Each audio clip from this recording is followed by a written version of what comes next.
Football টিমের যেই পতাকা নিয়ে আপনি লাফালাফি করছেন সেটা কিন্তু তাদের দেশীয় পতাকা।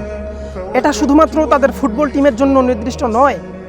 একটা পতাকা তাদের ধর্ম, কর্ম, সভ্যতা, সংস্কৃতি সব কিছুকে অন্তর্ভুক্ত করে। এখন আপনি বলতে পারেন যে আমি তো তাদের ধর্ম, সভ্যতা, সংস্কৃতি এগুলোকে সমর্থন করি না, আমি শুধু তাদের ফুটবল টিমকে সাপোর্ট করি। না, মোটেও না।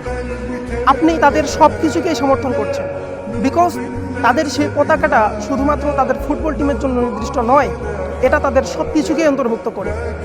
যেমন বাংলাদেশের একটা জাতীয় পতাকা আছে, কিন্তু রাজনৈতিক দলগুলোর মধ্যে প্রায় প্রত্যেকটি দলেরই ভিন্ন ভিন্ন স্বতন্ত্র একটি করে পতাকা আছে। যেমন বিএনপির একটা স্বতন্ত্র পতাকা আছে, জমিয়তের একটা স্বতন্ত্র পতাকা আছে, আওয়ামী লীগেরও একটা স্বতন্ত্র পতাকা ছিল। এরকম তাদের যদি স্বতন্ত্র একটা ফুটবল টিমের জন্য বিশেষ পতাকা থাকতো তাহলে সেটা ভিন্ন কথা ছিল, কিন্তু আপনি যে পতাকা উড়াচ্ছেন এটা তাদের সব কিছুকে অন্তর্ভুক্ত করে। আপনি একজন মুসলিম হওয়া সত্ত্বেও আপনাকে দিয়ে তাদের সভ্যতা, সংস্কৃতি, ধর্ম সব কিছুর একটা সাপোর্ট নেওয়া, এটাই হচ্ছে জায়নুসদের সূক্ষ্ম পরিকল্পনা। আর আপনি না জেনে অন্ধের মতো তাদের পতাকা উড়াচ্ছেন।